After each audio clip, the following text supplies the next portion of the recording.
சன்மார்க்கத்தை follow பண்றவங்களுக்காகவே இந்த ஒரு பதில்.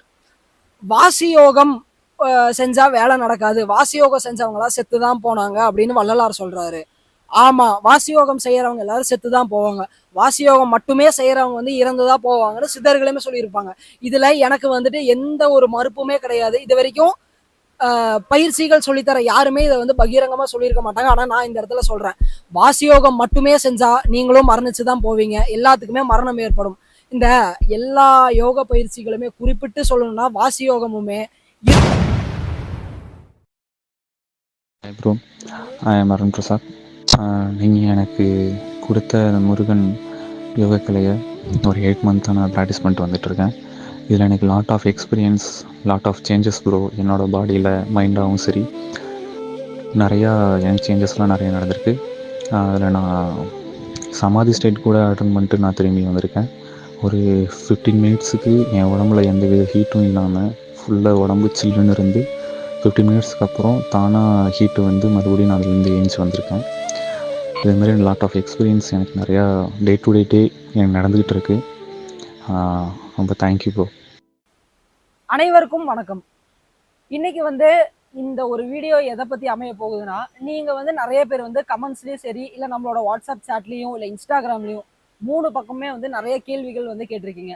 ஸோ அதில் வந்து எல்லாத்துக்குமே காமனாக இருக்கிற கொஸ்டின்ஸ் என்ன, அந்த கேள்விகளுக்கான பதில் என்ன அப்படிங்கிறத இந்த பதிவில் வந்து நம்ம முழுசாக பார்க்கலாம். அனைவருக்கும் வணக்கம். இது மகாரம்.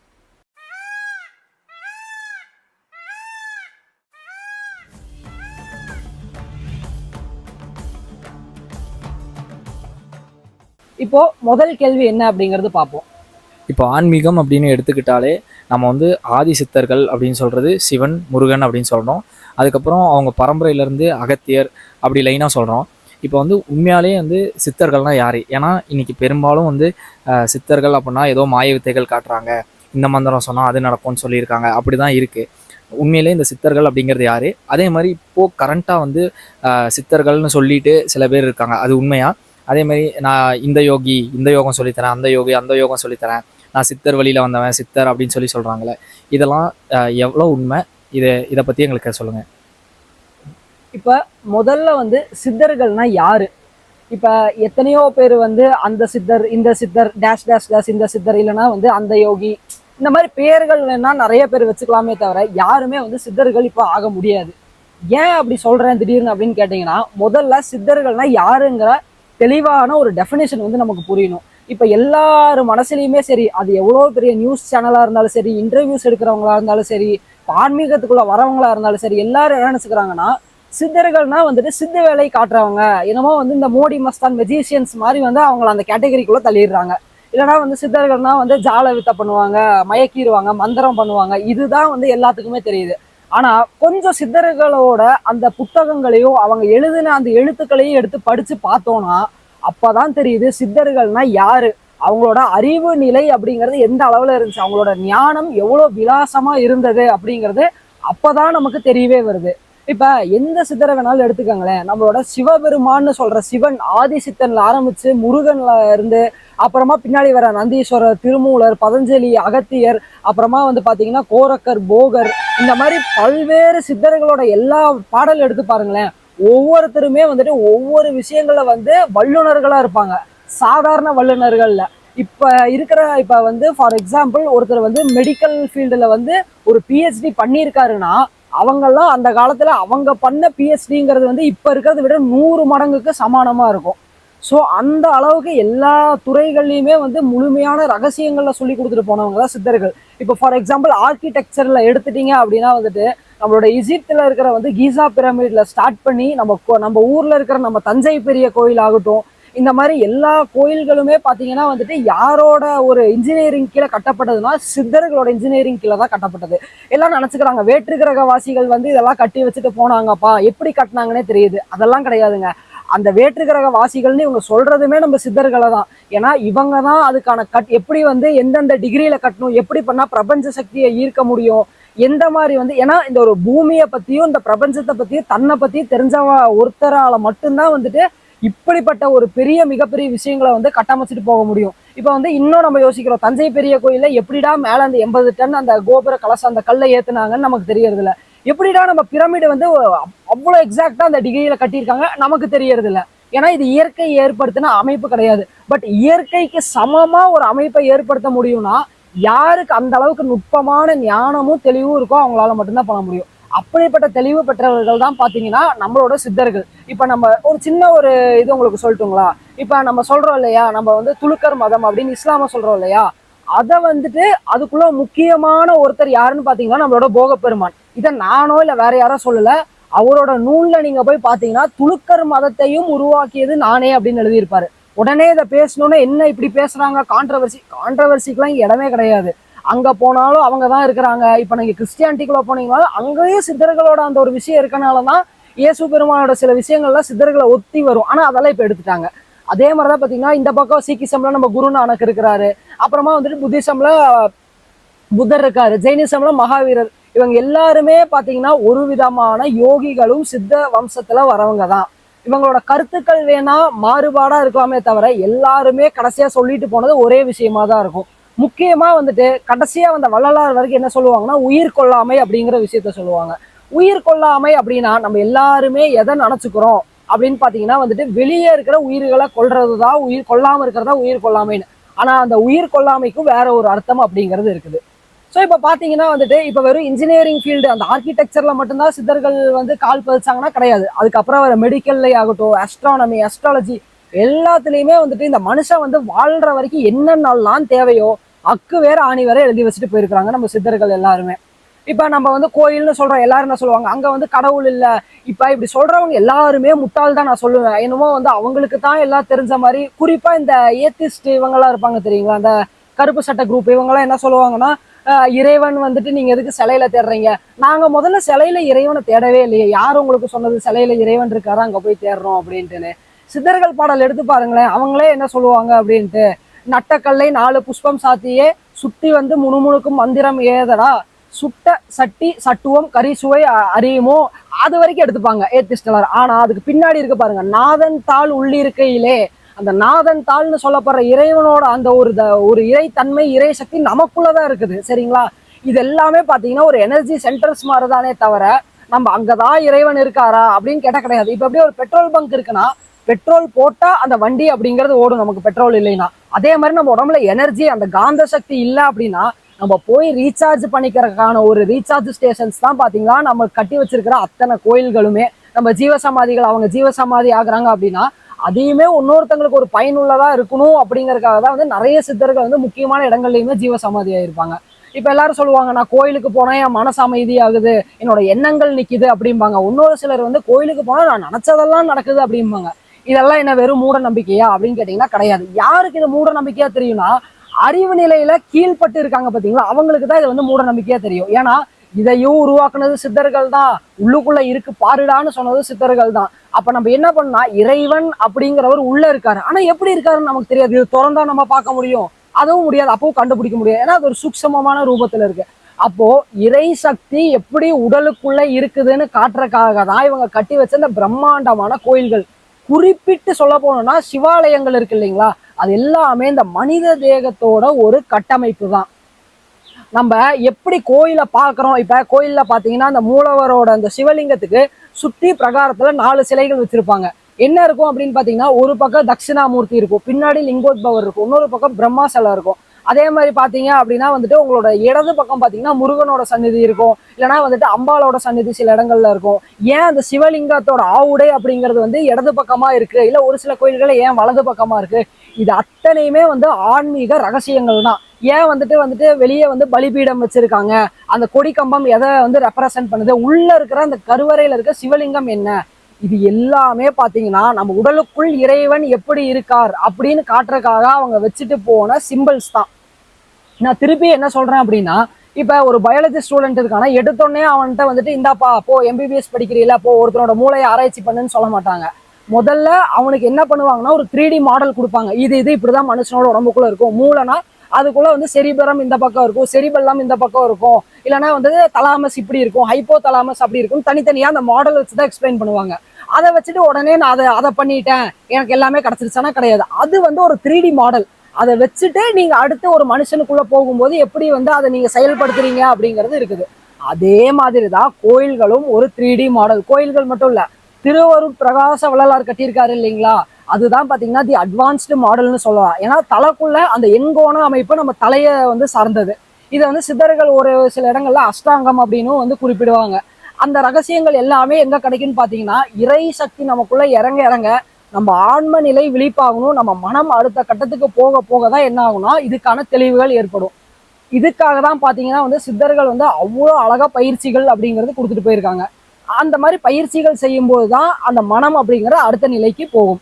அதே மாதிரி பாத்தீங்க அப்படின்னா ரெண்டாவது பாத்தீங்கன்னா வந்துட்டு நம்ம சித்தர்களோட அடுத்த புக்ஸ் எடுத்து பாத்தீங்கன்னா இவங்க சொல்லுவாங்க அகாரம்னு சொல்லுவாங்க, சிகாரம்னு சொல்லுவாங்க, அங்க்ரீங், இதெல்லாம் என்னடா அப்படின்னு நமக்கு புரியாது. எல்லாரும் நினைச்சுப்பாங்க கண்ணை மூடி உட்காந்துட்டு அங்க்ரீங் இதெல்லாம் வேலை செய்யாது. ஏன்னா இது எல்லாமே அவங்க குறிப்பிடுற மெடிக்கல் சயின்ஸ், நியூரோ சயின்ஸை பத்தி பேசியிருப்பாங்க. ஒரு முக்கியமான இடத்துல குறிப்பிட்டு யார் இதை பயங்கரமா பேசியிருப்பான்னு பாத்தீங்கன்னா அகத்தியரும் போகரும் வந்துட்டு நம்ம மனித மூளை எப்படி இருக்கு, அதோட செயல்பாடு என்ன, அண்டம் பாயறது எப்படி, நமக்கு அண்டம் பாயறதுன்னா வெளியே கிடையாது, நம்மளோட அண்டம்னா தலை, இதுக்குள்ள எப்படி ஒவ்வொரு இடங்களுக்குள்ள நுட்பமான இடங்களுக்குள்ள பூர்றது, அதுக்குள்ள என்னென்ன விஷயங்கள் இருக்கு, எப்படி நியூரான் ஸ்பார்க்ஸ் ஆகுது, இது எல்லாமே வந்துட்டு தெளிவா எழுதி வச்சுட்டு போயிருப்பாங்க நம்ம சித்தர்கள். அப்ப யோசிச்சு பாருங்களேன், எந்த அளவுக்கு வந்து அவங்களோட அந்த ஒரு ஞானம் அப்படிங்கிறது உடல் பத்தின அந்த மெய்யல்னா என்ன, மெயினா வந்து உண்மையான கல்விங்கிறது ஒரு விளக்கம், இன்னொன்று வந்து மெயினா உடலை பற்றிய கல்வியை கொடுத்தவர்கள் தான் சித்தர்களே தவிர சும்மா உட்காந்துட்டு பொழுதுபோக்கலன்னு உட்காந்துட்டு எழுதினவங்க வந்து சித்தர்கள் கிடையாது. அதே மாதிரி அடுத்தது பாத்தீங்கன்னா அஸ்ட்ராலஜி பத்தியோ அஸ்ட்ரானமி பத்தியோ இப்ப இருக்கிறவங்க வந்து ராக்கெட் விடுறாங்க, மேல வந்துட்டு சூரியன்ல தங்கம் இருக்குங்கிறாங்க, இல்லைன்னா அந்த கோள்ல இந்த சக்தி இருக்குது, இந்த ஜூபிட்டர்ல இருந்து என்ன வருது, இந்த ரேஸ் வரனாலதான் பூமி பாதுகாப்பா இருக்குங்கிறாங்க. ஆனா நம்ம சித்தர்கள் வந்து அப்பவே வந்துட்டு இந்தந்த கோள்கள் இருக்குப்பா, இந்தந்த கோள்கள்ல இந்தந்த சக்தி ஆற்றல்கள் வருது, எந்தெந்த சக்தி ஆற்றல் பூமியில ஒழுகுதோ அங்க நவகிரக கோயில்களை வந்து கட்டி வச்சாங்க, அந்த மாதிரி இம்பேலன்சஸை சரி பண்ணிக்கோ, இது எல்லாமே சொல்லிட்டு போனவங்க தான் நம்ம சித்தர்கள். ஆனா நம்ம என்ன பண்றோம், நமக்கு அறிவுங்கிறது வந்து குறைந்து இருக்கிறனால அவங்களோட ஞானம் வந்து நமக்கு புரியாதனால அவங்க சொன்னதெல்லாம் ஒன்றும் இல்லை அப்படி இப்படின்னு மூடத்தனமா நம்ம தான் பேசிட்டு இருக்கோங்கிறத இந்த இடத்துல ஆழமா எல்லாரும் புரிஞ்சுக்குங்க. அதனால இனிமேல் வந்துட்டு யாராவது சித்தர்கள் அப்படின்னா காவி ட்ரெஸ், ருத்ராட்சம், பட்டை இதெல்லாம் கிடையாது. சித்தர்கள்னா சயின்டிஸ்ட், அவ்வளவுதான். ஒரே அடி நம்ம அடிக்கணும்னா the most advanced and modern scientist ஏன்ஷியன்டா யாருன்னு பாத்தீங்கன்னா நம்மளோட சித்தர்கள் தான். இப்போ அடுத்த கேள்வி என்ன அப்படிங்கறத நம்ம பார்ப்போம். இப்போ நீங்கள் வந்து அடுத்த கொஸ்டின் என்னன்னா, இப்போ நீங்கள் சித்தர்கள் அப்படின்னு பேசும்போது நிறைய இடத்துல வள்ளலாரை குறிப்பிட்டிருந்தீங்க. இப்போ நம்ம வந்து எப்போவுமே சித்தர்கள் வழியில் அப்படி தான் நம்ம வள்ளலாரை பார்க்குறோம். ஆனால் சிலர் வந்து வள்ளலார் வந்து சித்தர்களை சாட்டினாரு, அவர் வந்து அசுத்தமாயா சித்தர்கள்னு சொன்னாருன்னு சொல்கிறாங்களே, இப்போ உண்மையாலே வந்து வள்ளலார் சித்தர்களை பற்றி சொல்லியிருப்பாங்களா? ஏன்னா நம்ம சில இடங்களில் வந்து வள்ளலார் பிறந்த காலமும் சித்தர்கள் வந்து இந்த ஒரு சேஞ்சஸ் ஏற்படும் அப்படின்னு சொன்னதுமே வந்து இருக்குன்னு நீங்கள் முன்னாடியே சொல்லியிருந்தீங்க நம்ம கிளாஸஸில். அப்போ இதெல்லாம் வந்து எந்த அளவுக்கு உண்மை? வள்ளலார் வந்து சித்தர்கள் கூட அவ்வளோ தொடர்பில் இருக்கும்போது அவர் அந்த மாதிரி தப்பாக சொல்லியிருப்பாருன்னு நினைக்கிறீங்களா? ஓகே, இது வந்து ரொம்ப ரொம்ப முக்கியமான கேள்வி. இது வந்து யாருனால இந்த கேள்வி வந்துச்சுன்னா அவங்கெல்லாம் என்ன நினச்சிக்கிட்டாங்கன்னா வள்ளலார் அப்படிங்கிறவர் வந்து ஒரு இறைவன் அப்படின்னு என்னைக்கு நினைக்க ஆரம்பிச்சாங்களோ அன்னைக்கு தான் இந்த கேள்விகள் எல்லாமே வர ஆரம்பிச்சது. இப்போ முதல்ல பார்த்தீங்கன்னா வள்ளலாரும் சித்தர்களும் வெவ்வேறா அப்படின்னு கேட்டீங்கன்னா யார் ரெண்டு பேருமே வந்துட்டு ஒரே, அவர் என்ன சொல்லுவாரு, சித்தர்களின் திருக்கூட்ட மரபில் வந்தவன் யான் அப்படின்னு சொல்லுவாரு. அப்போ இங்க சித்தர்களோட நிலைகள் வந்து ஒண்ணுக்கொண்ணு மேலையும் கீழே மாறுபட்டு இருக்கே தவிர எல்லாருமே இப்ப இந்த மாதிரி இந்த இடத்துக்குள்ள போறதுக்கு இந்த ஒரே ஒரு வழிதான் இருக்குன்னா நான் இந்த வழியா தான் உள்ள போகணும், இந்த வழியா தான் வந்தாகணும், நான் ஏறி போய் மேல குதிச்சு வர முடியாது. இவங்களாம் என்ன நினைச்சுக்கிறாங்க, வள்ளலார் எங்கேயோ வேற எங்கேயோ போய் ஏறி குதிச்சு உள்ள வந்தாருன்னு நினைச்சுக்கிறாங்க. அவரும் இதே படிக்கட்டுல இதே வழியா உள்ள ஏறி ஆன்மீகத்துக்குள்ள வந்தவர் தான். அவரோட பாடல்கள் முதல் 5 திருமுறைகளையும் படிங்களேன். ஒரு சிலர் என்ன சொல்லுவாங்கன்னா அவரே சொல்லிட்டாருப்பா முதல் 5 திருமுறை வந்து நான் அறிவில்லாத போது, அதாவது அந்த அளவுக்கு அறிவில்லாத போது நான் எழுதினேன்ட்டு. அப்போ அவரே அப்படி சொல்றாருன்னா அப்ப அந்த பாடல்களை எடுத்து பாருங்களேன், அவரோட அந்த தெளிவு நிலை அப்படிங்கிறது எப்படி இருக்கணும். ஒருவேளை அவர் அந்த 5 திருமுறையில வந்து பண்ண விஷயங்கள்னாலதான் ஒருவேளை அவருக்கு இந்த அளவுக்கு ஞானம் கிடைச்சிருந்தா அப்ப யோசிச்சு பாருங்களேன். எடுத்த உடனே 12 வயசுலயே வந்துட்டு அவருக்கு அந்த அளவுக்கு ஞானம், அதாவது இந்த மாதிரி இறைவனை பற்றின முழுமையான ஞானம் அப்படிங்கிறது வரல இல்லைங்களா, அதுக்கும் ஒரு படிநிலைகள் எடுத்துச்சு. அப்ப அவரும் இதெல்லாம் தாண்டி வந்திருந்தா தானே அவருக்கும் இந்த விஷயங்கள்லாம் கிடைச்சிருக்கும்.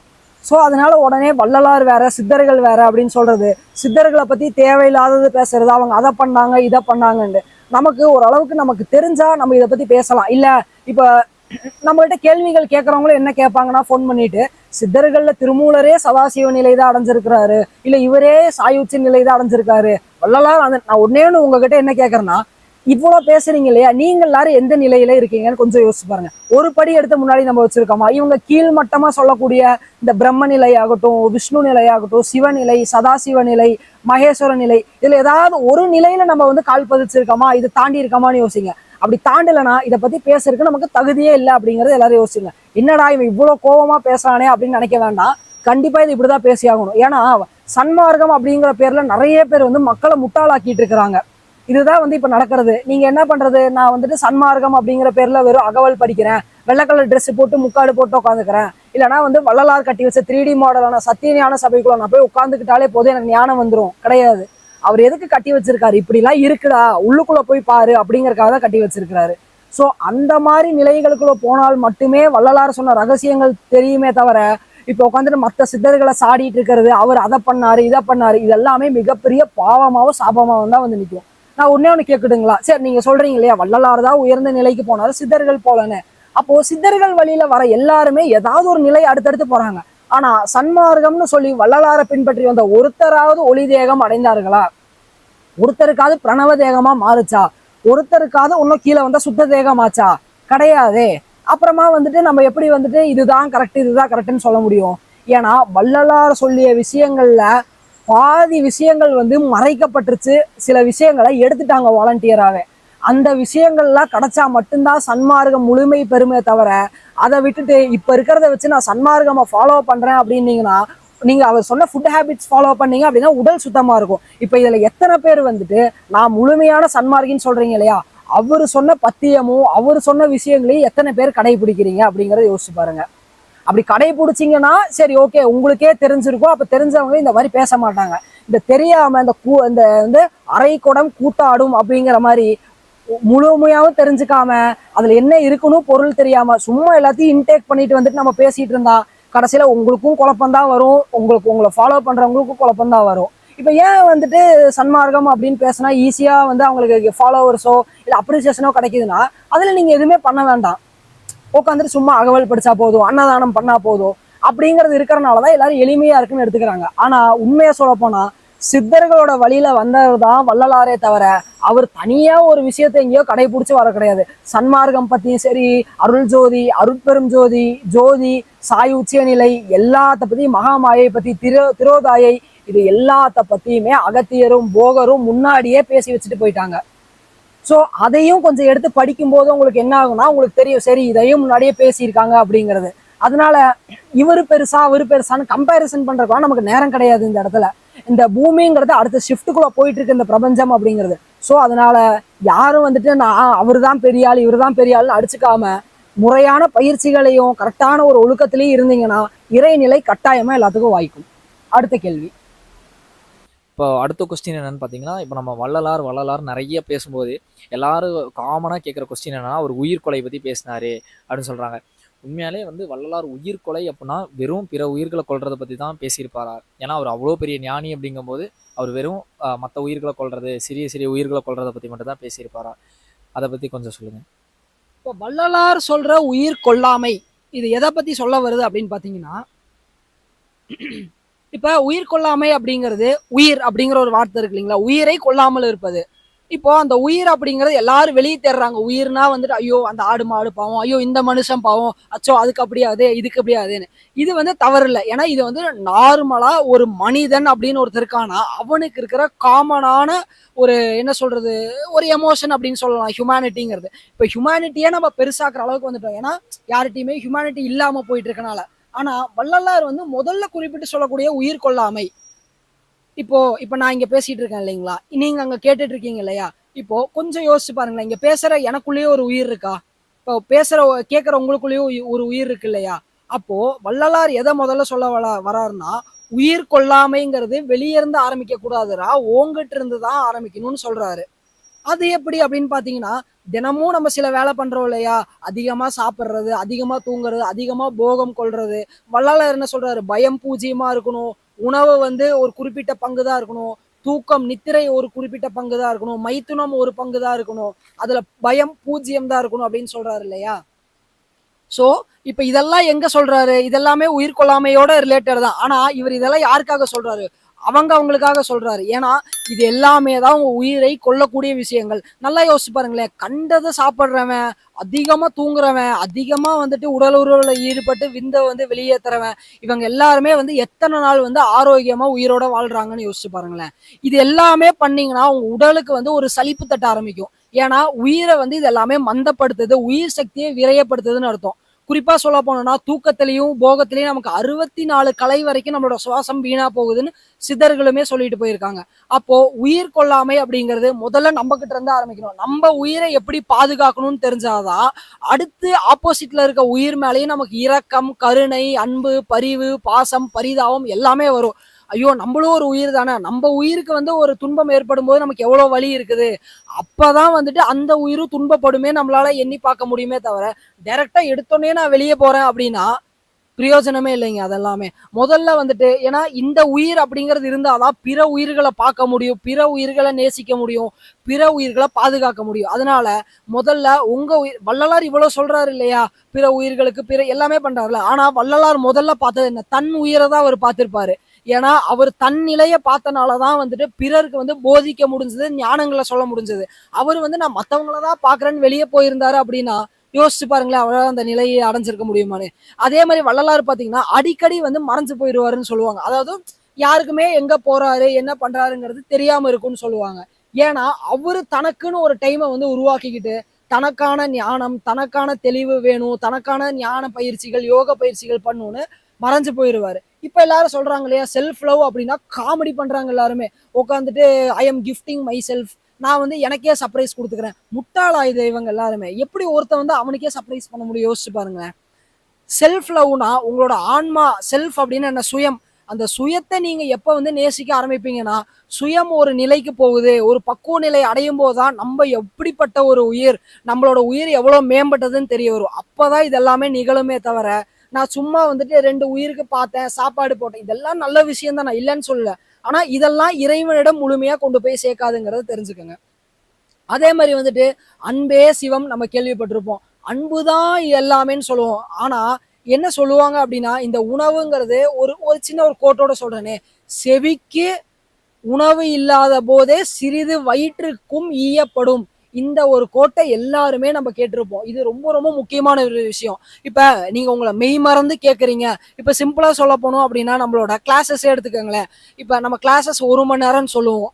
ஆனா அது உள்ள போக போக 3 மணி நேரம் 4 மணி நேரம் போகும். அந்த 4 மணி நேரம் ஒருத்தர் கூட அந்த கிளாஸ்ல இருந்து லெஃப்ட் அவுட் ஆக மாட்டாங்க, எமர்ஜென்சி சுச்சுவேஷனை தவிர.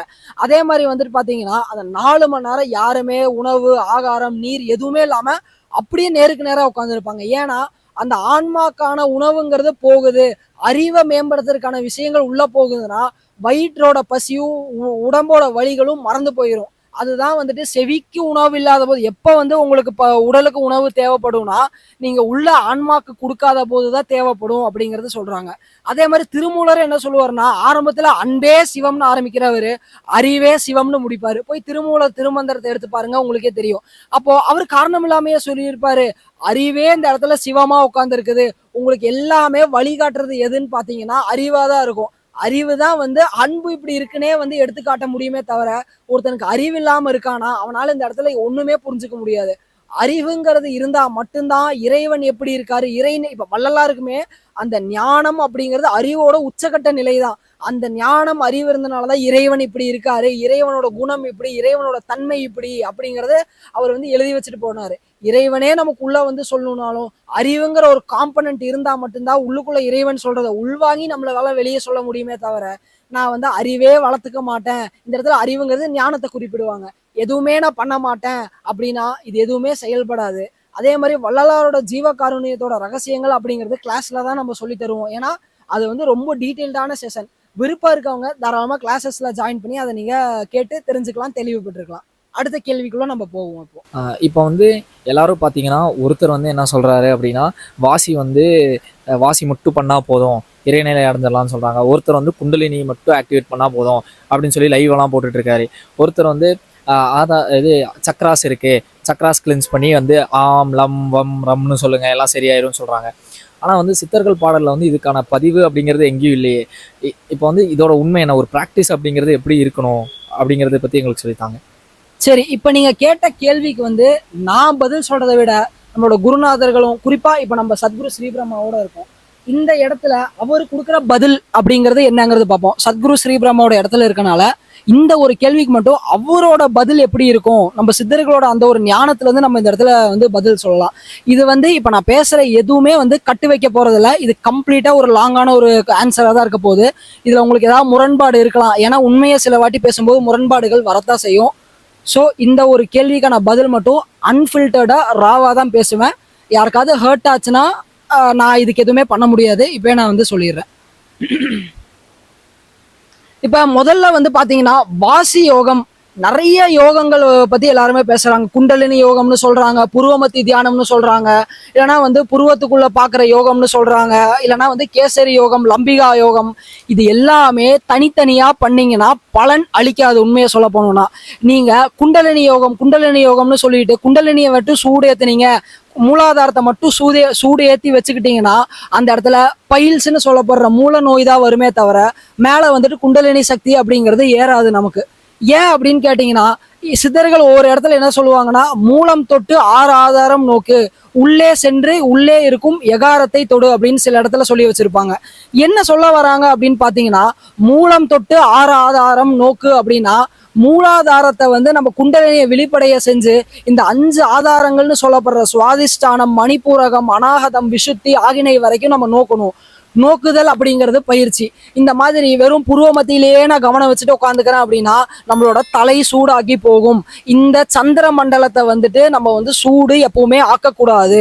ஒரு முழுமையான உண்மையான யோக பயிற்சி ஆரம்பத்துல உடலை வந்து மூலாதாரம் விழிப்படையும் போது சூடாகணுமே, சூடாகி மேலே ஏறி நம்மளோட இந்த கண்டத்தை தாண்டும் போது முழுமையான உடல் வந்து குளுமையாகணும். அப்படியே ஐஸ் கட்டி மாதிரி நம்ம உடம்பு வந்து மாற ஆரம்பிக்கணும். அதுதான் முழுமையான யோகம். எத்தனை பேத்துக்கு வந்து நான் கேட்கறேன், உங்கள எத்தனை பேத்துக்கு உங்களோட பயிற்சிகள் ஆரம்பிக்கும் போது உங்களோட உடல் அப்படிங்கிறது சூடாகி மேலே ஏறும்போது உஷ்ணம் தணிஞ்சு குளுமையாகுது?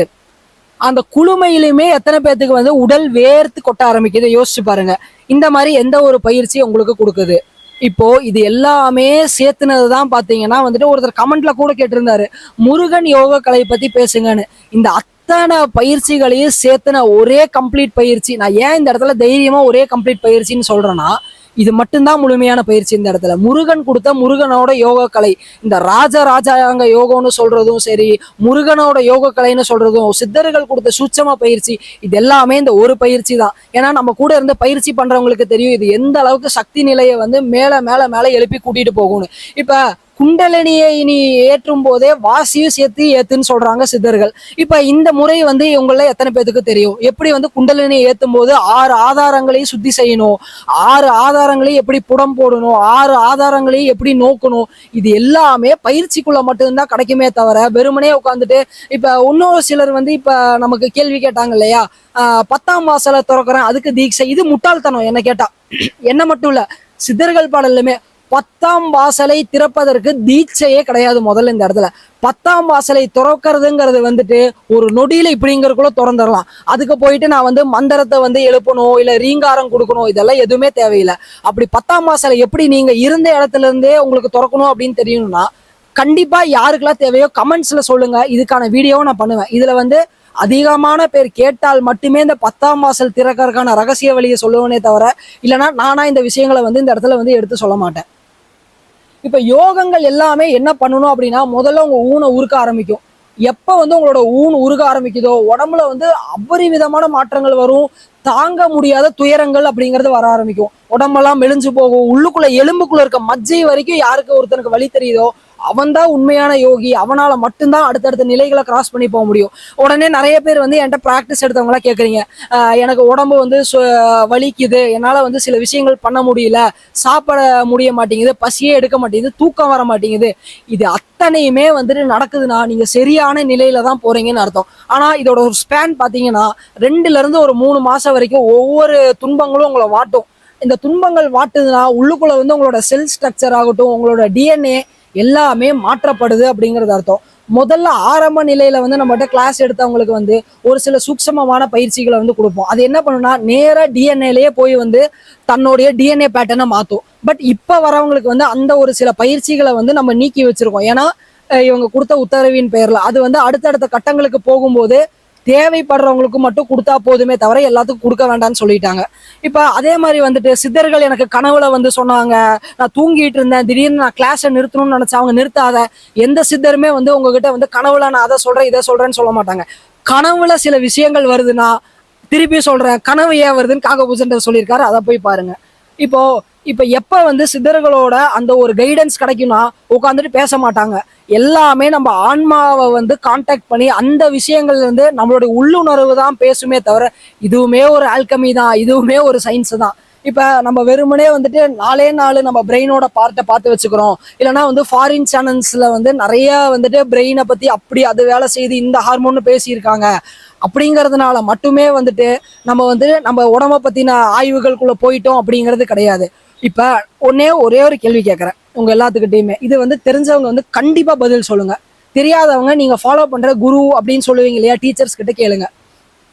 என்ன ஃபாலோ பண்றவங்களுக்கு என்கிட்ட கேட்கும்போது நான் பதில் கொடுத்துருவேன். என்னன்னா சித்தர்களோட வழியை நான் சொல்லிக் கொடுக்குற பயிற்சிகளை. மற்றவங்க வந்துட்டு யாரை ஃபாலோ பண்றீங்களோ அவங்க கிட்ட கேட்டுக்கோங்க.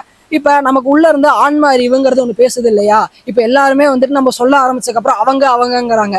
அந்த அவங்க எப்படி செயல்படுறாங்க, எப்படி உள்ளுணர்வு வந்து வேலை செய்யுது, இதுக்கான எப்படி வந்து சயின்டிஃபிக்கா அதை வேலை செய்யுது, இதுவுமே சயின்ஸ் ரிலேட்டடான ஒரு விஷயம் தான். எப்படி வேலை செய்யுது அப்படிங்கறதுக்கான ஒரு பதிலை வந்து நீங்க கேளுங்க. அவங்க என்ன சொல்றாங்கன்னு பார்ப்போம். இது வந்துட்டு ஒரு சூடோ சயின்ஸோ அறிவுக்கு அப்பாற்பட்ட விஷயம் கிடையாது. இதுவுமே வந்து நம்ம அல்கமியில வர ஒரு விஷயம்தான். ஒரு சிலர் துரிய வாக்குன்னு சொல்லுவாங்க, ஒரு சிலர் வந்துட்டு ஆன்மாவோட குரல்னு சொல்லுவாங்க. இதெல்லாம் எப்படி கேட்குது? இதுக்கான பதில் என்கிட்ட இருக்குது. இதுக்கான பதில் நீங்க ஃபாலோ பண்றவங்க கிட்ட இருக்கா அப்படிங்கறத கேட்டு பாருங்க, உங்களுக்கே தெரிய ஆரம்பிக்கும். அதே மாதிரி வந்துட்டு எல்லாரும் என்ன பண்றீங்கன்னா சன்மார்க்கத்தை ஃபாலோ பண்றவங்களுக்காகவே இந்த ஒரு பதில், வாசி யோகம் செஞ்சா வேலை நடக்காது, வாசி யோகம் செஞ்சவங்களா செத்துதான் போனாங்க அப்படின்னு வள்ளலார் சொல்றாரு. ஆமா, வாசியோகம் செய்யறவங்க எல்லாரும் செத்துதான் போவாங்க. வாசியோகம் மட்டுமே செய்யறவங்க வந்து இறந்துதான் போவாங்கன்னு சித்தர்களுமே சொல்லியிருப்பாங்க. இதுல எனக்கு வந்துட்டு எந்த ஒரு மறுப்புமே கிடையாது. இது வரைக்கும் பயிற்சிகள் சொல்லித்தர யாருமே இதை வந்து பகிரங்கமா சொல்லியிருக்க மாட்டாங்க. ஆனா நான் இந்த இடத்துல சொல்றேன், வாசியோகம் மட்டுமே செஞ்சா நீங்களும் மரணிச்சுதான் போவீங்க, எல்லாத்துக்குமே மரணம் ஏற்படும். இந்த எல்லா யோக பயிற்சிகளுமே குறிப்பிட்டு சொல்லணும்னா வாசியோகமுமே இறைவன் இங்க இருக்காருன்னா இப்ப இறைவனை கொண்டு போய் இறைவன் இருக்கிற இடம் வரைக்கும் சேர்க்கிற பஸ் மாதிரி. இப்ப நீங்க இந்த இடத்துல ஒரு ட்ரெக்கிங் போறீங்கன்னு வச்சுக்கோங்களேன். இப்ப அந்த பஸ் வந்து ஒரு பாயிண்ட் வரைக்கும் தான் போய் நிற்கும், அதுக்கப்புறம் பஸ் மேலே ஏறாது. அதுக்கப்புறம் நீங்க உங்க சொந்த முயற்சியால தான் மேலே ஏறி போற மாதிரி இருக்கும். அதே மாதிரிதான் பாத்தீங்கன்னா வாசியோகம் அப்படிங்கிறது இறைவனுக்கு பக்கத்துல வரைக்கும் உங்களை கொண்டு போய் நிறுத்தும். உங்க உடல் மனம் ஆன்மா எல்லாத்தையும் பக்குவப்படுத்தி அதுக்கப்புறம் இது கொடுத்த அனுபவங்களை வச்சு நீங்க மேலே ஏறி போறதுக்கு ஒரு சில ரகசியமான வழிமுறைகள் இருக்கு. அதை இந்த இடத்துல நான் இப்ப சொல்ல போறது இல்லை. ஏன் அப்படின்னா அது இப்போதைக்கு தேவையில்லாதது. இப்ப சொன்னீங்கன்னா வெறும் இப்ப நீங்க அந்த இடம் வரைக்கும் போனீங்கன்னா அதுக்கப்புறம் கைட் பண்றதுக்கு நம்ம கண்டிப்பா சொல்லலாம். இப்ப வாசி யோகம் ஆகட்டும், எந்த யோகமா வேணாலும் எடுத்துக்கோங்களேன், அது எல்லாமே வந்து நேர இறைவனோட கனெக்ஷன் கொடுக்குமானா எந்த யோகமுமே நேர இறைவனோட கனெக்ஷன் கொடுக்காது. எல்லாமே அந்த இடம் வரைக்கும் போகுமே தவிர அங்க இருந்து அடுத்தடுத்த நிலைகள் வந்து நீங்க போய் தான் ஆகணும். உடனே வந்துட்டு அப்ப வாசி யோகமே போகாதுன்னா நான் வேற ஏதாவது யோகமா பண்ணுவேன் அப்படின்னா நீங்க தாராளமா பண்ணலாம். ஆனா இது எப்படின்னா பஸ்ல போறதுக்கும் நடந்து போறதுக்கும் ஒரு வித்தியாசம் இருக்கும் இல்லைங்களா. இப்ப முருகன் யோக கலை அப்படிங்கிறது வந்துட்டு ஜெட்டு வேகத்துல போற மாதிரி நேரா கொண்டு போய் உங்களை வந்து அந்த இடத்துல இறக்கும். அதுக்கப்புறம் அங்க இருந்து உங்களை கூட்டிட்டு போறதுக்கு, ஏன்னா ஜெட்டுல வரவங்க விஐபியா தானே இருப்பாங்க, அந்த விஐபிகளை வந்து அடுத்தடுத்த நிலைக்கு கூட்டிட்டு போறதுக்கு அங்க ஆளுங்க இருப்பாங்க. நம்ம அடுத்தடுத்த நிலைகளுக்கு வந்து உயர்ந்த கட்ட ஆன்மாவே நம்மள எடுத்துட்டு போகும். அதனால எந்த ஒரு யோக முறையை இழிவா பேசாதீங்க, அது மிகப்பெரிய பாவச் செயல். அதனால முறையான யோகத்தை 6 ஆதாரம் தொட்டு மேலே எகாரம் வரைக்கும் ஏறி அகாரம்குள்ள போயிட்டு அகாரமா மறுபடியும் உகாரத்துல சேர்த்தி உகாரத்தை மறுபடியும் திருப்பி ஏற்றிட்டு போய் அகாரத்துல சேர்த்தும் போது மகாரம் வெளிப்படையாகி 8-2 சேரும் போது 10 ஒளிரும் போதுதான் வந்துட்டு நமக்கு உள்ளுக்குள்ள எல்லா காட்சிகளையும் வர ஆரம்பிக்கும். இப்ப என்னோட ஸ்டூடெண்ட்ஸ் எல்லாத்துக்குமே நான் வந்துட்டு இந்த விஷயங்கள்ல இது வரைக்கும் விளக்கி சொல்லியிருக்க மாட்டேன். ஏன்னா அவங்களுக்குள்ள வந்துட்டு நம்ம உயர்ந்த பயிற்சி பண்றவங்கிற கர்வம் வரக்கூடாது. ரெண்டாவது வந்துட்டு இன்னைக்கு நடந்துருமோங்கிற விஷயம் வரக்கூடாது. ஏன்னா இதெல்லாம் என்ன ஆயிரும்னா அடுத்தது பின்னாட்கள் இதுவே ஒரு ஈகோவா வந்து உட்காந்துக்கோங்கிறனால அவங்களுக்கு இதெல்லாம் நடக்கும்னு நான் எதுவுமே சொல்ல மாட்டேன். அவங்க அடுத்தடுத்த நிலைகளை அடையும் போது ஒவ்வொருத்தரையும் தனிப்பட்ட முறையில கூப்பிட்டு நீங்க இந்த நிலையை அடைஞ்சிருக்கீங்க, இந்த நிலைகளுக்குள்ள போயிட்டு இருக்கீங்க அப்படிங்கிறது. இந்த இடத்துல நான் ஒண்ணு சொல்றேன். நம்மளோட ஸ்டூடெண்ட்ஸ்ல ஒருத்தருக்கு வந்துட்டு நம்ம பயிற்சியை தொடர்ந்து செய்யறதுனால சமாதி நிலை அனுபவங்கள் எளிதா வாய்க்க ஆரம்பிச்சிருக்குது. சமாதி தான் உயர்ந்த நிலைன்னு பேசுவாங்க, சமாதியுமே ஒரு ஆரம்ப கட்ட நிலை தான். அதுலயுமே நிறைய விதங்கள் அப்படிங்கிறது இருக்குங்கிறது தெரிஞ்சுக்கங்க. ஸோ பயிற்சிகள் முறையா பண்ணும்போது இறைவன் இருக்கிற இடத்துக்கான ப்ளூ பிரிண்ட் நம்ம கையில வந்து சேரும் அப்படிங்கிறது இந்த இடத்துல தெளிவா தெரிஞ்சுக்கிறேன். அதனால இந்த முருகனோட யோகக்கலை, இந்த வாசி யோகம், இதுதான் வந்துட்டு உங்களை ஒரு நிலை வரைக்கும் கொண்டு போகும். வள்ளலாருமே வாசி வாசி என்றுரைத்த வெண்ணிலாவே, அந்த வாசி என்ன பேச கண்டாய் வெண்ணிலாவே தான் அவரோட பாடல்களையுமே சொல்லியிருக்காரு. அவரும் யோக பயிற்சிகளை மேற்கொண்டிருக்காரு. அவரும் குறிப்பிட்டு சொல்லக்கூடிய அந்த முருகனோட அருளால வந்து இந்த வாசி யோகம், ராஜராஜாங்க யோகம், முருகனோட யோகக்கலை, இது எல்லாமே பண்ணி தான் அடுத்தடுத்த நிலையை தாண்டி போயிருக்காங்களே தவிர யாருமே எடுத்தோன்னு மேல போய் நிக்க கிடையாதுங்கிறத தெரிஞ்சுக்கோங்க. இப்போ அடுத்த கேள்விக்கு நம்ம போகலாம். இப்போ அடுத்த கேள்வி என்ன அப்படின்னு பார்த்தீங்கன்னா, ஆன்மீகத்துக்கு தடையா இருக்கிறது பணம் அப்படின்னு நினைக்கிறீங்களா? பணம் வந்து ஆன்மீகத்துக்கு தடை கிடையாது. அப்ப எது? ஆன்மீகத்துக்கு முதல்லையும் கடைசியாகவும் இருக்கிற ஒரே தடை பணமோ, குடும்பமோ, சூழ்நிலையோ, இல்லை உங்களோட உடலோ எதுவுமே கிடையாது. உங்களுடைய மனம் மட்டும்தான் வந்து ஆன்மீகத்துக்கு தடையே தவிர வேற எதுவுமே இங்க கிடையாது. இப்ப உங்களால வந்துட்டு ஒரு படம் பார்க்கணும் அப்படின்னு நினைக்கிறீங்கன்னா ஒரு 24 மணி நேரத்துல ஒரு 5 மணி நேரம் அங்க தியேட்டருக்கு போக, படம் பார்க்க, சாப்பிட, வர எல்லாத்துக்குமே உங்களால பணத்தையும் செலவு பண்ண முடியும். உங்க நேரம் எல்லாத்தை விட முக்கியமா இருக்கிற நேரத்தையும் செலவு பண்ண முடியும். ஆனா உங்களால வந்து ஒரு நாள்ல வந்துட்டு ஒரு அரை மணி நேரம் வந்து பயிற்சிக்காக உட்காந்து ஒதுக்க முடியாது உங்களால, இல்லையா? ஏன் அப்படின்னா வந்துட்டு, ஏன்னா உங்களுக்கு வந்து படம் அப்படிங்கிறது என்டர்டைன்மெண்ட் ரொம்ப முக்கியமா இருக்கு. ஆனா வந்துட்டு ஆன்மீகம் இன்னைக்கு இல்லைன்னா நாளைக்கு பண்ணிக்கலாம், இன்று போய் நாளை வா மாதிரி மாத்திக்கிறீங்க. அதே மாதிரி ஒரு டூர் போகணும் அப்படின்னு நினைச்சீங்க அப்படின்னா உங்களால காலையில எந்திரிச்சு 5 மணிக்கு ரெடி ஆக முடியும். இப்போ ஒரு மாசம் கழிச்சு டூர் போறீங்கன்னா அதுக்கு தேவையான பணம் எல்லாத்தையும் சேர்த்து வைக்க முடியும். அதுக்கு என்னென்ன பொருள் தேவையோ எல்லாத்தையும் வாங்க முடியும். ப்ரிகாஷனரி வேற எடுப்பாங்க நிறைய பேர்.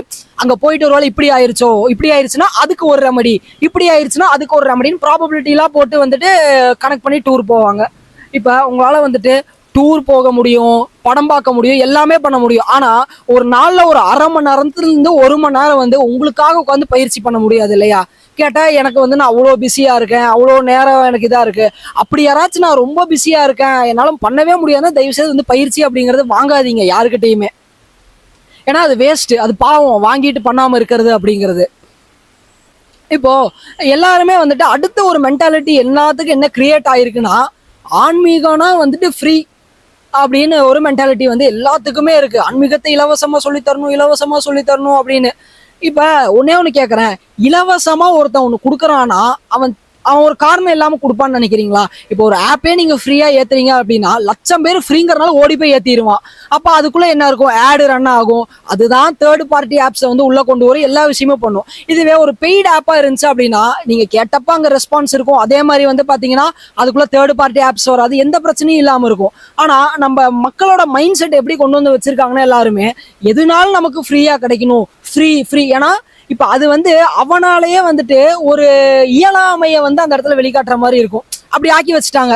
இப்ப என்னால வந்துட்டு எனக்கு ஒண்ணு வேணும் அப்படின்னா வந்துட்டு நமக்கு ஒரு போன் வேணும்னா காஸ்ட்லியா எவ்வளவு நாள் நம்மளால வாங்க முடியும், நான் அங்க போகணும்னா என்னால போக முடியும், எல்லாமே பண்ண முடியும். பட் நம்ம ஒரு ஆன்மீகத்துல ஒரு இடத்துக்கு போய் நம்ம கத்துக்கணும்னா நமக்கு அதுக்கான பணம் இருக்காது.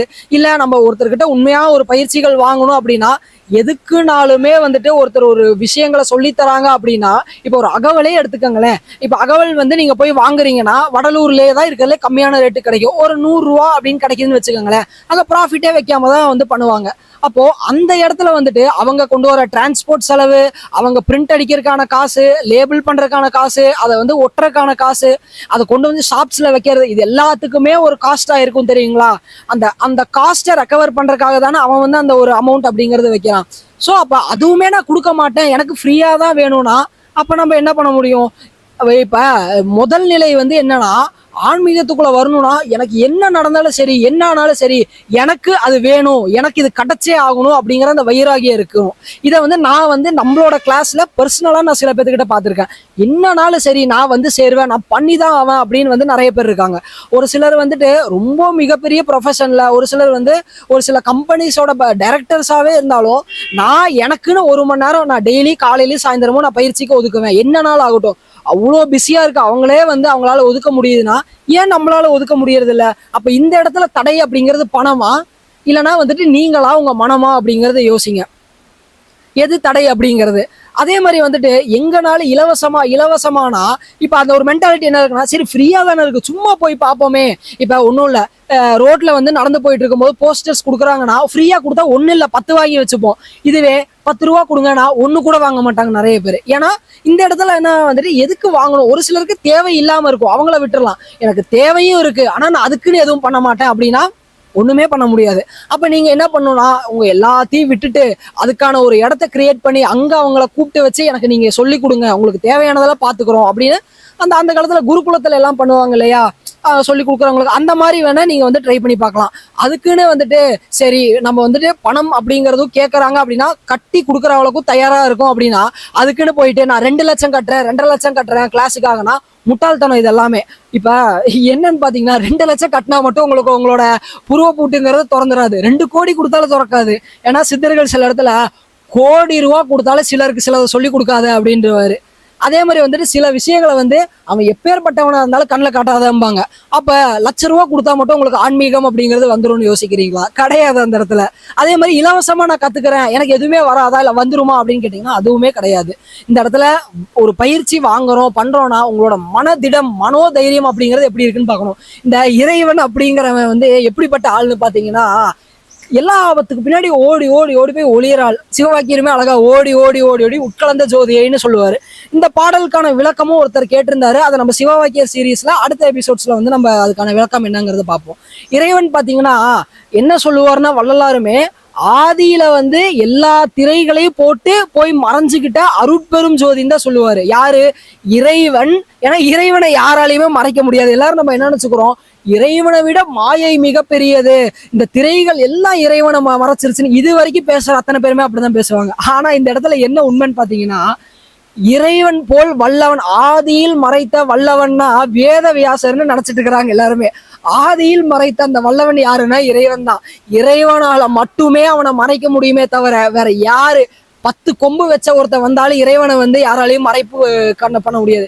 இறைவன் இந்த இடத்துல நான் வந்து இந்த இடத்துல நான் சொல்லி தருவேன் அப்படின்னு நினைச்சிட்டாருன்னா அது எந்த இடமா வேணாலும் இருக்கட்டுமே அந்த இடத்துல வருவாரு இறங்குவாரு சொல்லுவாரு. அதனால இறைவனை யாராலையும் மறைக்க முடியாது. அதை புரிஞ்சுக்குங்க. இறைவனை மறைக்கிற சாமர்த்தியமும் அதுக்கான தெளிவும் இறைவனிடம் மட்டும்தான் இருக்கு. அதனால இறைவன் வந்து எல்லாத்துக்கு முன்னாடி ஓடி போய் ஒளிஞ்சுப்பாரு, கண்டுபிடின்ட்டு. அப்போ அவரை கண்டுபிடிக்கிற அளவுக்கு அந்த வைராகியமும் மனோதினமும் நமக்கு இருந்தா மட்டும்தான் ஆன்மீகத்துல ஜெயிக்க முடியுமே தவிர, நான் வந்துட்டு இப்ப எப்படின்னா வந்துட்டு இந்த டிஸ்க்ளைமர் கொடுப்பாங்கல்ல, பிரெக்னன்ட் லேடிஸ் 18 வயசு கீழே இருக்கவங்க, ஹார்ட் பேஷண்ட் இந்த வீடியோவை பார்க்காதீங்க, அந்த மாதிரி வந்துட்டு யாருக்கு மனோதிடம் இல்லை, உடம்புல நடக்கிற சேஞ்சஸை தாங்கிக்க முடியாது, எனக்கு வைராகியம் கம்மி, என்னால எதுனாலும் பண்ண முடியும்னா என்னால முடியாது அப்படிங்கிறவங்களுக்கு ஆன்மீகம் கிடையாதுங்கிறத புரிஞ்சுக்கோங்க. அவங்கெல்லாம் வந்துட்டு அந்த காலத்துல இருந்தவங்களாம் நாமாருக்கும் குடியல்லோம் நமனே அஞ்சோம் அப்படின்னு என்ன நடந்தாலும் பாத்துக்கலாம், நான் எதுக்குள்ளேயும் சேர மாட்டேன், நான் வந்துட்டு யமனுக்கே அஞ்ச மாட்டேன்னு சொன்னவங்க தான் நம்ம ஆளுங்க எல்லாருமே இந்த வழியில வரவங்கலாம். அப்படிப்பட்ட ஒரு குலத்துல வரும்போது நம்ம எல்லாரும் என்ன பண்ணணும்னா நாணி நிக்கணும் இந்த இடத்துல. எனக்கு இவ்வளவு தைரியம் இல்லையே, ஐயோ என்னோட குடும்பம் வந்து இப்படி ஆயிருமோ, அதுக்குன்னு குடும்பத்தை பார்க்க வேண்டாம் நான் இந்த இடத்துல சொல்லல. அதே நினைச்சிட்டு இருக்கிறது, ஐயோ என் வேலை என்ன ஆகுமோ, என்னோட நேரம் என்ன ஆகுமோ, என்ன ஆக போகுது, ஒரு நாள்ல எப்படி இருந்தாலும் நம்ம வெட்டியா ஒண்ணுமே பண்ணாம 2 மணி நேரத்துல இருந்து அந்த 3 மணி நேரம் செலவு பண்றது இல்லையா, 24 மணி நேரமே வந்து எல்லாருமே யூஸ் பண்றீங்களா? யோசிச்சு பாருங்க. கிடையவே கிடையாது. எல்லாருமே வேஸ்டா போற டைம்னு நிறைய இருக்கு, ரெசிடியூ டைம்னு. அது எல்லாமே கரெக்டா யூஸ் பண்ணோம்னாலே அதுவே போதுமே நமக்கு. ஒரு நாளைக்கு 1 மணி நேரம் கொடுத்து பாருங்களேன் ஆன்மீகத்துக்கு, உங்க வாழ்க்கையவே மாத்தும்.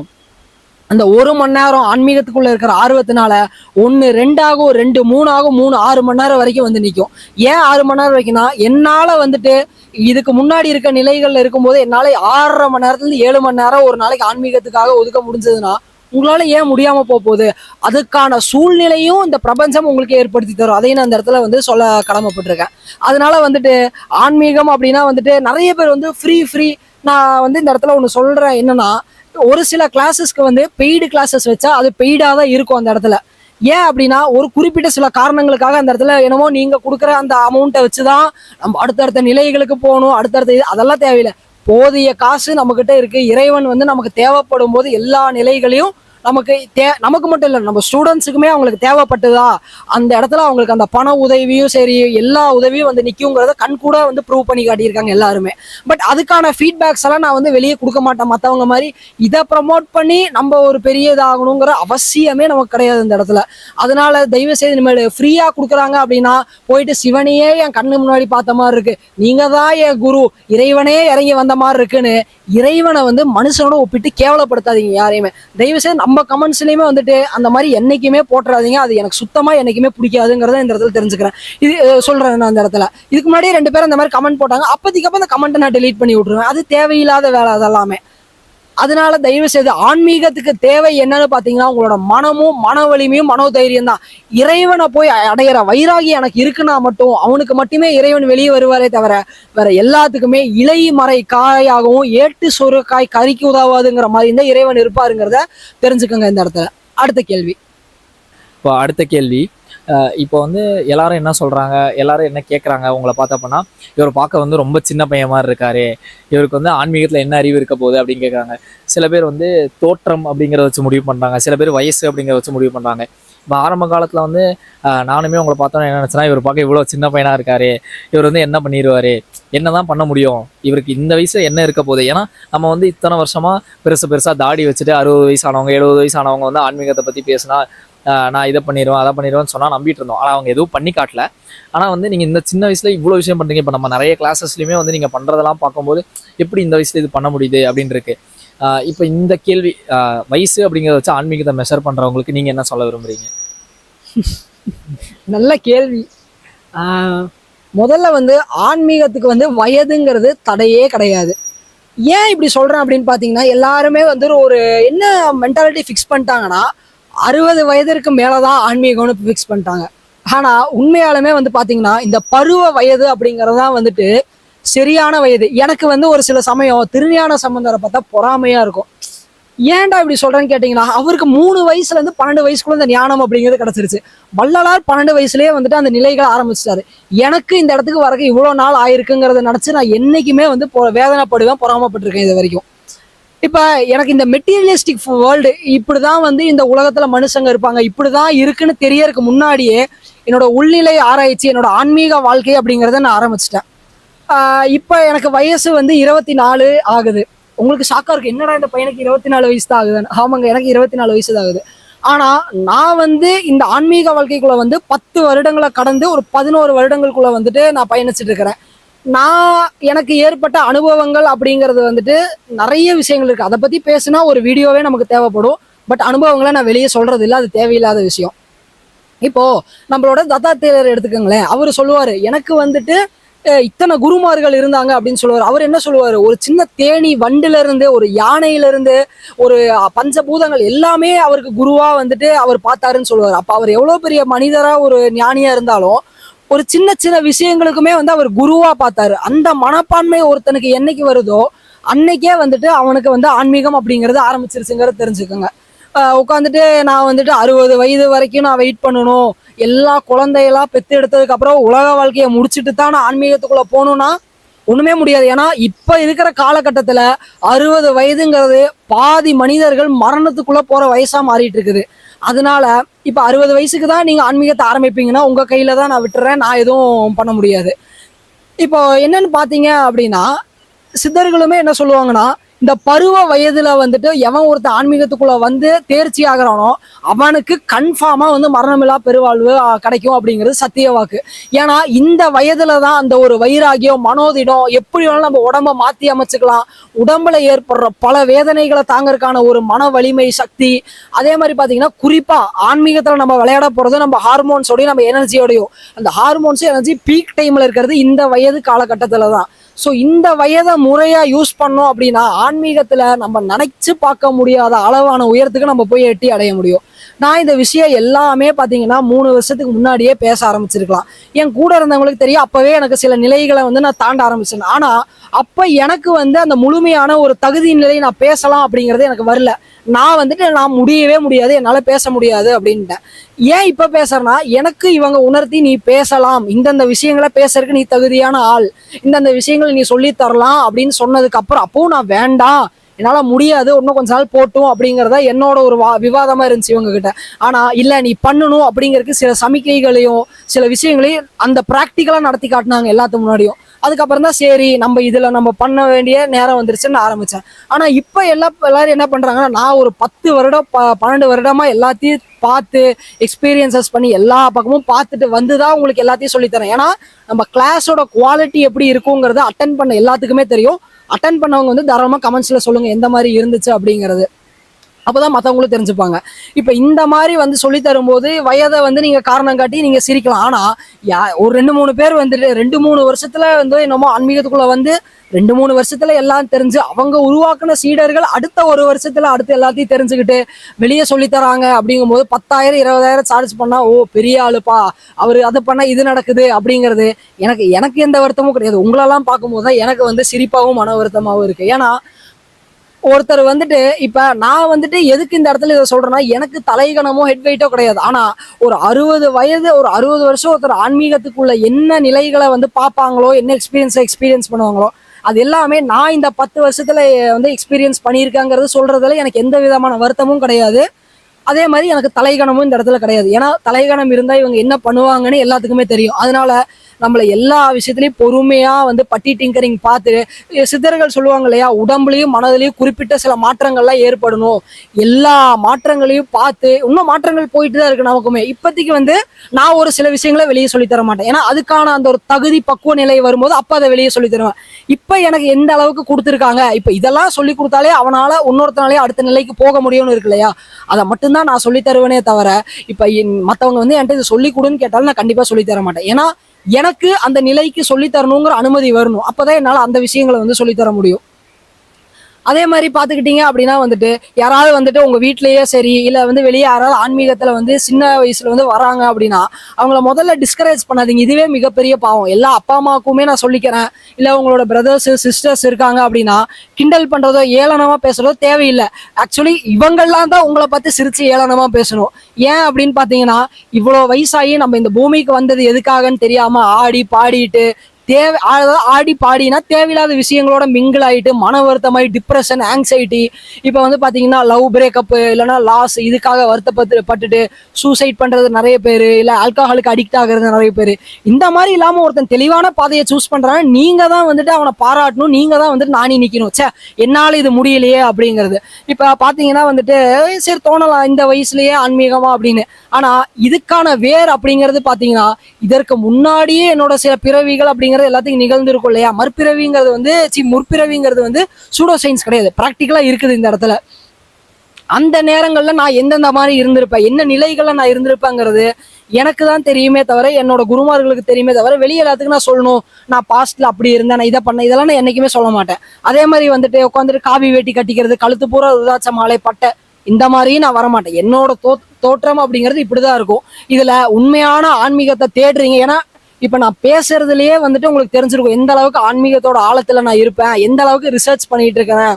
இன்னும் சில விஷயங்களை வந்து ரொம்ப ரகசியமா எல்லாரும் தொட பயப்படுற விஷயத்த வந்து இப்ப வந்து கரண்டா நம்ம வந்து ரிசர்ச் பண்ணிட்டு இருக்கோம். அது நேரம் வரும்போது நான் வெளிப்படையா என்னன்னு சொல்றேன். ஸோ அந்த அளவுக்கு வந்து ஆன்மீகத்தோட ஆழத்தை பார்க்கணும் அப்படின்னு உள்ள இறங்குறவனுக்கு எதுவுமே வந்து தடை கிடையாது.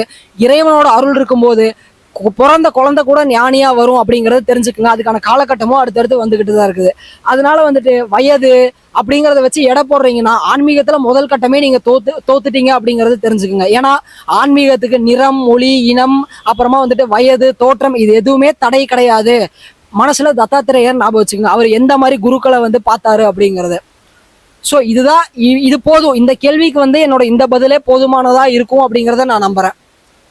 அடுத்து வேற ஏதாவது கேள்வி இருந்தா நீங்க கேட்கலாம். இப்போ வந்து நிறைய பேர் பயிற்சிகள் சொல்லித்தரேன் அப்படின்னு சொல்றவங்க வந்து அன்னன்னைக்கு சொல்லி கொடுத்துட்டு அதுக்கப்புறம் வந்து ஆளே காணாமல் போயிடுறாங்க. அதுக்கப்புறம் அவங்கள ரீச் அவுட்டும் பண்ண முடியறதில்ல, எதுவுமே வந்து தெரியறதில்ல. அடுத்து என்ன பண்ணணும், பயிற்சிகள் வந்து தப்பாக போகுதா சரியாக போகுதா எதுவுமே தெரியறதில்ல. ஆனால் இப்போ நீங்கள் வந்து அடுத்த ஒரு 60 நாள் அப்படிங்கிறது வந்து மானிட்டர் பண்ணுறேன் அப்படின்னு சொல்கிறீங்க. அதே மாதிரி எதா இருந்தாலும் அடுத்தடுத்து ரெஸ்பான்ஸ் அப்படின்னு கொடுக்கறது, அவங்களுக்கு தேவையானதை பார்த்து பார்த்து பண்ணுறது, இது ஏன் வந்து நீங்கள் இப்படி பண்ணணும் அப்படின்னு நினைக்கிறீங்க? இது வந்து ரொம்ப ரொம்ப ரொம்ப ஒரு நல்ல கேள்வி. எல்லாரும் என்ன பண்றாங்க அப்படின்னா, கிளாஸஸ் போடுறாங்க, கிளாஸ் எடுக்கிறாங்க. அன்னைக்கு வந்து என்னமோ அவங்க தான் எல்லாங்கிற மாதிரி பேசுறாங்க, நான் பார்த்த வரைக்குமே, எல்லாரும் சொல்ற வரைக்கும். ஆனா அடுத்து பாத்தீங்கன்னா அடுத்து ஆள் அப்ஸ்காண்ட் ஆயிடுறாங்கங்க. கூப்பிட்டாலும் ரீச் இருக்கிறது இல்லைங்கிறாங்க, அவங்க கூட இருக்கவங்களும் பேசுறது இல்லை. நம்மளோட குரு வந்து பிஸியா இருக்காரு, குருஜியை தொடர்பு கொள்ள முடியாது, தொடர்பு இல்லைக்கு அப்பால் உள்ளார், இல்ல ஆஸ்திரேலியால உள்ளார் அப்படின்னு சொல்றாங்கங்கிறாங்க. ஆனா அப்படி இருக்கவங்க வந்து எதுக்கு முதல்ல பயிற்சி சொல்லி தரணும்னு நான் கேட்கறேன் எல்லாத்துக்கிட்டையுமே. நான் உங்க எல்லாத்துக்கிட்டையும் டைரக்டா தான் கேட்கறேன். இப்ப ஒருத்தர் நீங்க வந்து ஒரு ஆசிரியர் அப்படிங்கிற ஒரு ஸ்தானத்தை எடுக்கிறீங்கன்னா, ஒரு ஆசிரியரோட வேலை என்ன? இப்ப ஒவ்வொரு மாணவனுக்குமே என்ன பிரச்சனை வருது, அவன் எந்த நிலையில இருக்கான், அடுத்து எப்படி போறான் அப்படிங்கறது ஒரு மாணவன் அவர்கிட்ட வந்து கேட்டா கண்டிப்பா அதுக்கான பதில் சொல்ற இடத்துல அவர் இருக்கணும். அவரோட அசிஸ்டன்ஸ்ல அவர் இருக்கணும். இல்லைன்னா நீங்க ஆன்மீகத்தையே சொல்லித்தர வேண்டாங்கிற நான் இந்த இடத்துல. இப்போ நான் ஏன் வந்துட்டு நீங்க 60 நாள் மானிட்டர் பண்றேன் அப்படின்னு கேட்டீங்க. இதை வந்து நான் இது வரைக்கும் வெளியே சொன்னதில்லை, உங்களால முதல்ல தெரியுது. ஏன் அப்படின்னா, இப்போ ஒருத்தர் ஆன்மீகத்துக்குள்ள ஒரு பயிற்சி எடுக்கிறான்னா அவன் உடம்புல பயங்கரமான மாற்றங்கள் ஏற்படுத்தும். அது என்ன பண்ணுன்னா அவன் உடம்ப வந்து துன்பமும் படுத்தும், அவனுக்கு பிளஷரும் கொடுக்கும், அவனுக்கு உடம்புல சில மாறுதல்கள் ஏற்படும். அப்ப அவன் என்ன நடப்பானா, பயிற்சி வாங்கின சந்தோஷம் ஒரு பக்கம் இருந்தாலும் அவனுக்கு பயம் வர ஆரம்பிக்கும். ஆன்மீகத்துக்குள்ள வரும்போது நமக்கு என்ன நடக்குதுன்னே தெரியல, அடுத்து நமக்கு என்ன ஆகுமோ, ஒருவேளை திடீர்னு நமக்கு ஏதாவது ஆயிருமோ, ஏதாவது வந்துட்டு ஸ்ட்ரோக் வந்துருமோ, இல்ல நமக்கு ஏதாவது பைல்ஸ் வந்துருமோ, ஹீட் ஜாஸ்தி ஆகுது, இல்ல நமக்கு மூளை ஏதாவது ஆயிரும், பயம் வந்து பயங்கரமா வரும். ஏன்னா உடல் உயிர் இல்லையா, உயிரை தொடும்போது அந்த பயம் இருக்கும். அப்போ இந்த மாதிரி பயிற்சிகள் சொல்லி கொடுக்குற ஒருத்தர் என்ன எப்படி இருக்கணும்னா அவைலபிளா இருக்கணும் எப்பவுமே. இப்ப வந்து நம்ம கிட்ட பயிற்சி வாங்க வர ஒருத்தர் வந்து ஒரு குழந்தை மாதிரி. அந்த குழந்தை வந்து ராத்திரி எந்திரிச்சு அழுகலாம், எனக்கு பால் வேணும், இல்ல காலையில அழுகலாம், அதுக்கு என்ன வேணாலும் ஆகலாம். அப்ப அந்த ஆசிரியர் வந்து இந்த தாய் ஸ்தானத்துல இருந்து பாத்துக்கணும் அவங்கள. அந்த குழந்தை வளர்ற எந்நேரமும் அவங்கள கைட் பண்ணுங்கிற அவசியம் இல்லை. அந்த குழந்தை வந்து அதுக்குன்னு ஒரு பக்குவம் வரும் இல்லையா, அது வரைக்கும் நம்ம கைட் பண்ணி தான் ஆகணும். அப்படி இருந்தா மட்டும், அப்படி யாரு பண்றாங்களோ அவங்க கிட்ட மட்டும் தயவு செய்து போய் பயிற்சிகள் அப்படிங்கறத எடுங்க. இந்த இடத்துல வந்துட்டு யாரும் சொல்லாது, சும்மா பேச்சுக்கு வேணா எல்லாரும் சொல்லுவாங்க. ஆனா இந்த இடத்துல நான் சத்குரு ஸ்ரீபிரமாவோட இந்த ஒரு குகை அவர் தவம் பண்ண இடத்துல உட்காந்து நான் சொல்றேன், நீங்க ஆன்மீகத்துல என்னோட ஸ்டூடெண்ட்ஸ், என்கிட்ட பயிற்சி வாங்குறவங்க இருக்கீங்க, என்னையும் என்னோட குருமார்களையும் நம்புறவங்க இருக்கீங்கன்னா, உங்களுக்கு ஆன்மீகத்துல என்ன ஆனாலும் சரி அதை வந்து நானும் இவங்களும் கண்டிப்பா முன்னாடி நின்று பாத்துக்குவோம். ஏன்னா இது நம்ம ஸ்டூடெண்ட்ஸுக்குமே எல்லாத்துக்குமே கண் கூட தெரிஞ்சிருக்கும். ஒரு பிரச்சனை இல்ல உண்மையா ஏதோ ஒரு உங்களுக்கு தேவை இருக்கு அப்படின்னா அந்த இடத்துல நம்மளோட அந்த பிரசன்ஸ் அப்படிங்கிறது இருக்கும். நான் இந்த இடத்துல ஓப்பனாவே சொல்றேன், ஆன்மீகத்துல நீங்க என்னோட ஸ்டூடெண்டா கரெக்டா வரீங்கன்னா உங்களுக்கு இதுல வந்து என்னன்னாலும் சரி, அதுக்கு அடுத்து நீங்க போற நிலைகளை வந்து நாங்க வந்து பொறுப்பெடுத்துக்கிறோம் அப்படிங்கறத இந்த இடத்துல நான் சொல்லி இந்த ஒரு அற்புதமான பதிவையும் கேள்வி பதில் செஷனையும் நான் முடிவு செய்யறேன். அடுத்து வேற ஏதாவது கேள்விகள் இருந்தாலும் தாராளமா கமெண்ட்ஸ்ல போடுங்க. இதுக்கப்புறம் இந்த மாதிரி கேள்வி பதில் செஷன் வேணும்னாலும் சொல்லுங்க. நம்ம அடுத்த ஒரு பதிவுல சந்திப்போம். நன்றி.